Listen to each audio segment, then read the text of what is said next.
Dans cette nouvelle série de vidéos, je vous propose de créer votre propre site, pédagogique ou pas. Dans cette partie, nous allons voir comment installer WordPress. Dans les vidéos précédentes, nous avons vu comment préparer le PC, comment installer WAMP et faire en sorte qu'il fonctionne. Maintenant, autour de WordPress.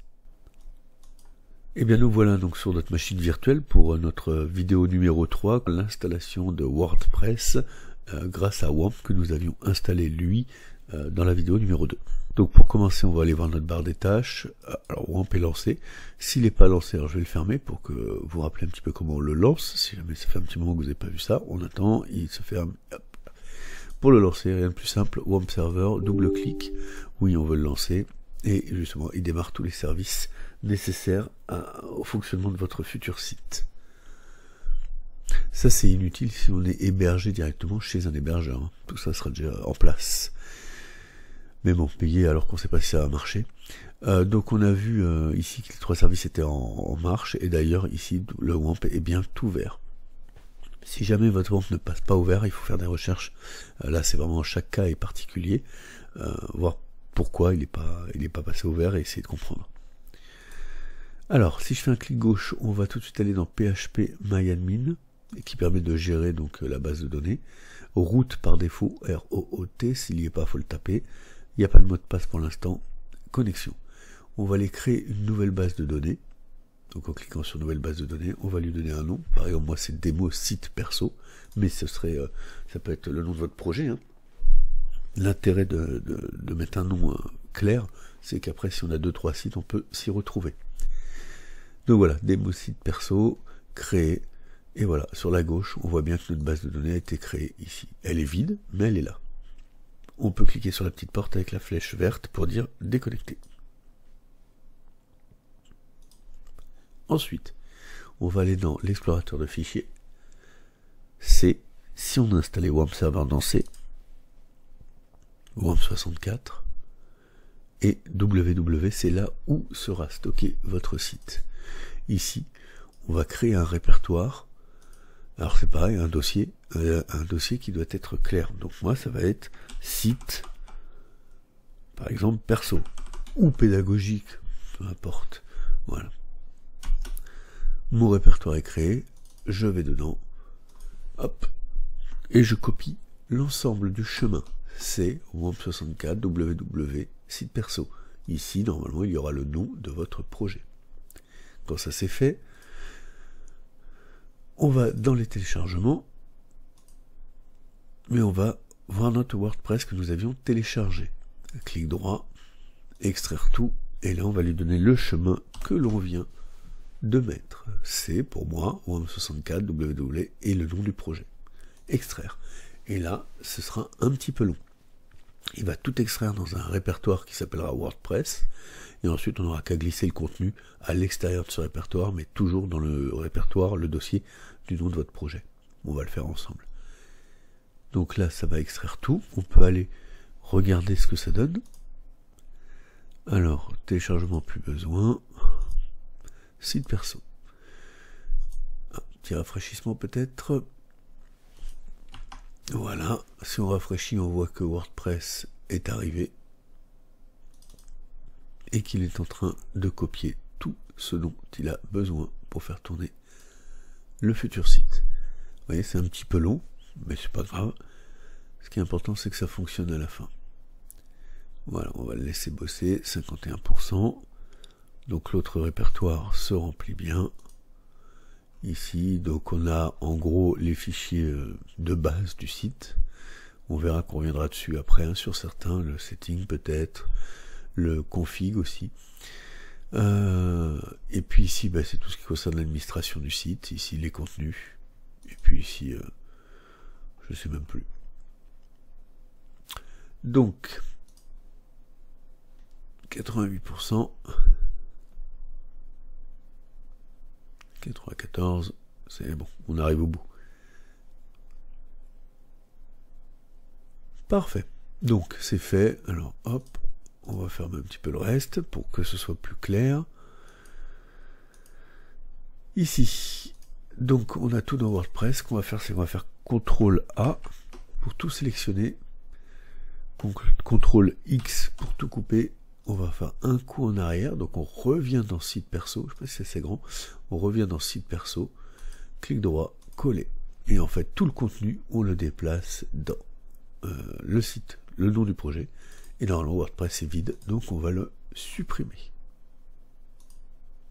Voilà, donc là notre site est prêt à fonctionner. On minimise, on retourne dans WAMP Server, et on a localhost. Quand on clique sur localhost, alors localhost, mais on va lui mettre anti-slash, et moi je l'ai appelé, je ne sais déjà plus, site perso. Donc je vais essayer de taper site perso. Et là, ça y est. Donc en gros, je lui dis dans mon PC, localhost, c'est ça. Plus tard, ici, il y aura HTTP, www ou HTTPS, etc. Ici, site perso, ce sera le nom de votre site. Et c'est parti. Je ne sais pas si j'étais très clair avec le localhost, donc qui est notre PC. Ça, c'est le nom du site. Et après, c'est la navigation. Et c'est parti. Bienvenue sur WordPress. Avant de commencer, vous aurez besoin de connaître les éléments suivants. Le nom de la base de données, on le connaît. C'était site perso. Je vais aller vérifier quand même. Hop. Je vais ici, phpMyAdmin, connexion. Et donc c'était démo site perso. J'ai eu raison d'aller vérifier. L'identifiant MySQL, donc c'était root. Le mot de passe, il n'y en avait pas pour l'instant. Hôte de base de données, préfixe de table. Ok. C'est parti. Ah non, j'ai pas tout lu et ça c'est pas sérieux. Ces informations sont utilisées pour créer un fichier config.php. Si pour une raison ou une autre, la création automatique du fichier ne fonctionne pas, ne vous inquiétez pas, sa seule action est d'ajouter les informations de base de données dans un fichier de configuration. Ok. Vous pouvez aussi simplement ouvrir le fichier donc config dans un éditeur et remplir les informations. On va pas passer par là. Alors, on y va. Donc c'est parti. WordPress, nom de la base de données. Donc on a dit que c'était démo site perso. Donc démo site perso. L'identifiant, on a dit que c'était root. Le mot de passe, pour l'instant, il n'y en avait pas. Adresse localhost, c'est ce que j'expliquais tout à l'heure, on le laisse ici. Après, quand on migrera plus tard le site sur un hébergeur, il faudra mettre évidemment l'adresse de la base de données. Mais tout ça, l'hébergeur le donne, donc il n'y a pas de souci.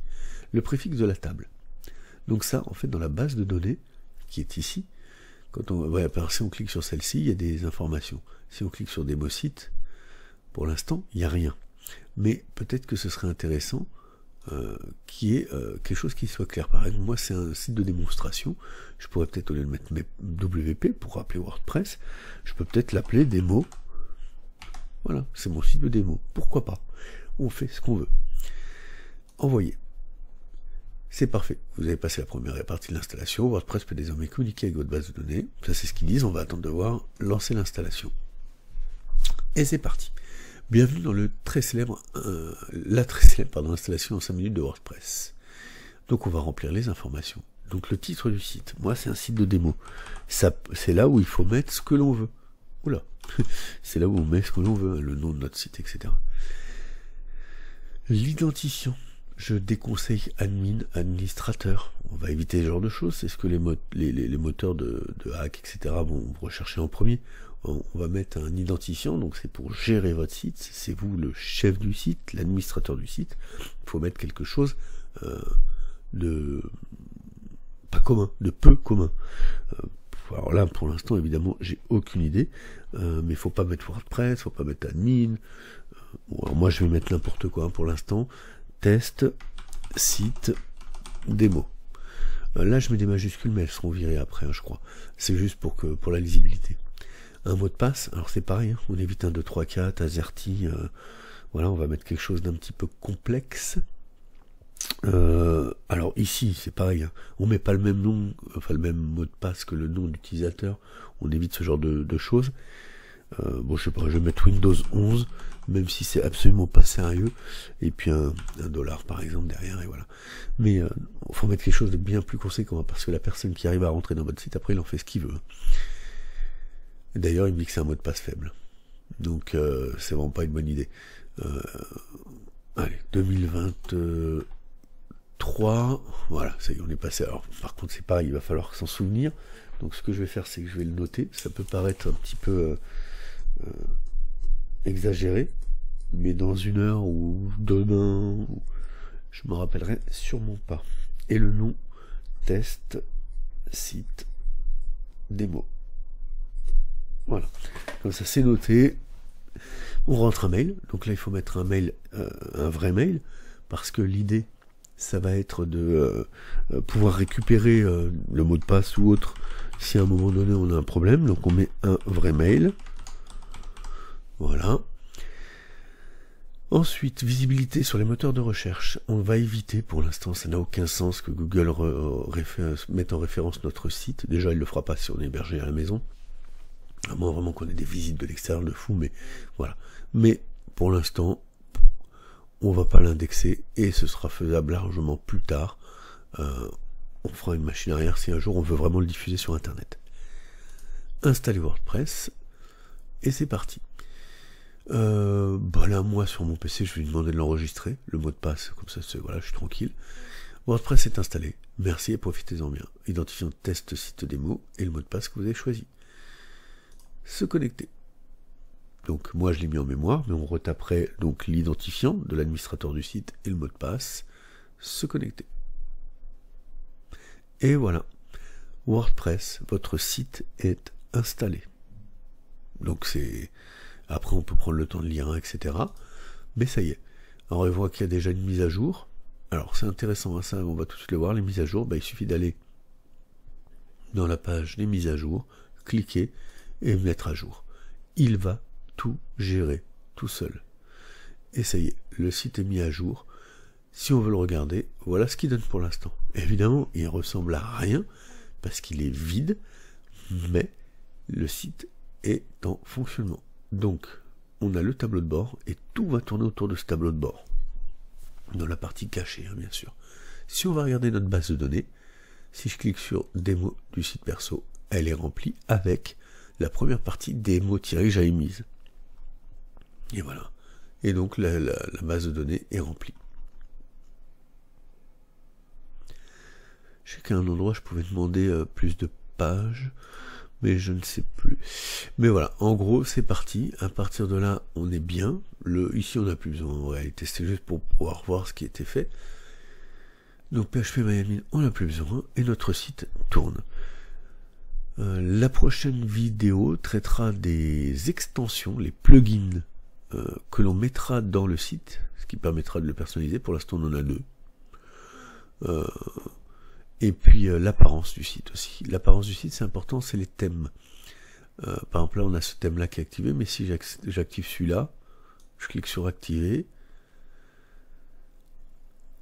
nouveau thème activé, je vais sur le site, vous voyez, l'apparence déjà est un petit peu changeante, etc. Donc on pourra aller chercher des thèmes, on pourra faire plein de choses, donc tableau de bord. Le principe, rapidement, des articles, ce sont des documents que l'on va faire apparaître sur le site, qui sont temporaires. Alors ils resteront sur le site, mais on pourra les retrouver plus tard, mais c'est souvent amené à bouger, voilà, c'est un article.